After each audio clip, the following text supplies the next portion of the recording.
اور اس کے ساتھ ساتھ چونکہ وقیم روحانی شخصیت پیر طریقت رہبر شریعت حضرت اقدس حضرت مولانا اشاہ جلیل احمد صاحب خون دامت برکات العالیہ کو کہ حضرت والا اپنے خصوصی خطاب سے ہمارے دلوں کو نور ایمانی سے منور فرمائے.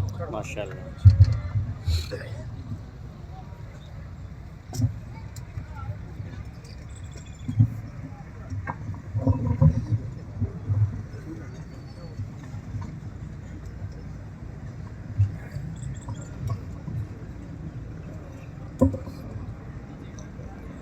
اللهم صل على رسوله الكريم اما بعد فاعوذ بالله من الشيطان الرجيم بسم الله الرحمن الرحيم الحمد لله رب العالمين الرحمن الرحيم مالك يوم الدين وقال النبي صلى الله عليه وسلم المؤمن القوي خير من المؤمن الضعيف وقال النبي صلى الله عليه وسلم ما انزل الله داء الا انزل به دواء او كما قال عليه الصلاة والسلام صدق الله وصدق رسوله النبي الكريم.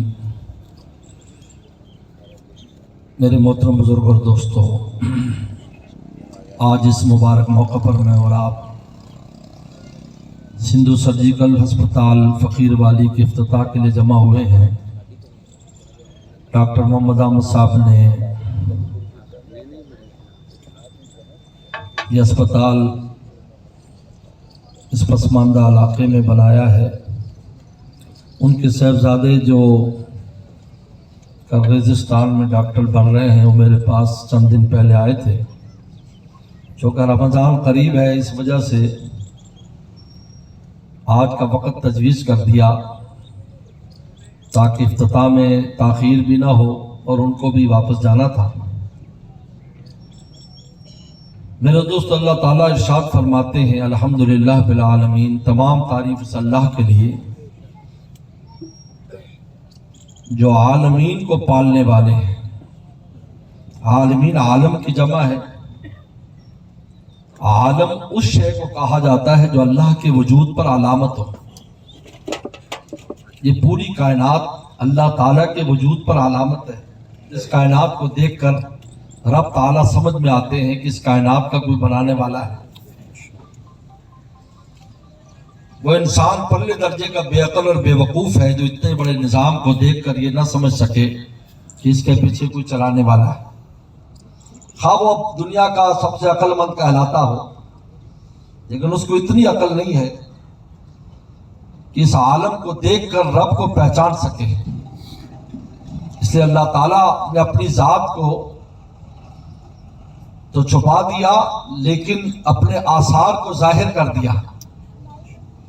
جس طرح ہوا ہماری آنکھوں کے سامنے ہوا ہے لیکن ہماری آنکھوں سے پوشیدہ ہے، لیکن اس کے آثار ظاہر ہیں کہ ہم سانس لے رہے ہیں، ہمیں درخت اور چیزیں ہلتی نظر آتی ہیں، ہمارا وجود ہوا کو محسوس کرتا ہے حالانکہ ہمیں وہ نظر نہیں آتی. بے شمار ایسی مثالیں دنیا میں اللہ نے رکھی ہیں کہ جو ہماری نگاہ تو نہیں دیکھتی، ہم محسوس کرتے ہیں. اللہ نے کون و مکان اور عالم جو بنایا ہے اس کے پیچھے پردے میں اللہ کی ذات ہے، اور آگے اس کو رکھ کر کہا کہ تم اس کو دیکھو اور میری ذات کو سمجھو. بلکہ فی انفسکم، بلکہ اپنی ذات میں بھی تم غور کرو گے تو ہم تمہیں سمجھ میں آ جائیں گے. واہ واہ ماشاءاللہ ماشاءاللہ. اس لیے ایمان بالغیب، اس کو ایمان بالغیب کہتے ہیں، کیونکہ اگر ایمان بالمشاہدہ ہو، اللہ تعالیٰ نظر آئے اور ہم سب ایمان لے آئیں تو ہمارے ایمان کی قیمت نہیں ہے. فرشتے اللہ کو دیکھتے ہیں لیکن ان کو جنت الاٹ کرنے کا وعدہ نہیں ہے. میں اور آپ بن دیکھے مولا پر عاشق ہیں. فرمایا یؤمنون بالغیب، یہ میرے بندے غیب پر ایمان رکھتے ہیں، اس لیے میں ان کو جنت بھی دوں گا، اپنی ولایت اور دوستی بھی دوں گا. سبحان اللہ ماشاءاللہ. کیونکہ ہمارا ایمان بالغیب ہے. تو اللہ فرماتے ہیں عالمین میں عالموں کو پالنے والا ہوں. ان عالموں میں ہمارا جسم بھی ہے اور ہماری روح بھی ہے. یہ بھی ایک عالم ہے. ہمارے جسم کا عالم بھی ایک عالم ہے اور ہماری روح کا عالم بھی ایک عالم ہے. اللہ ہمارے جسم کو بھی پالتے ہیں. بے شمار نعمتیں کائنات کی ہمارے اس جسم کو پالنے کے لیے اللہ نے عطا فرمائی. اور پیغمبر اسلام جیسی خوبصورت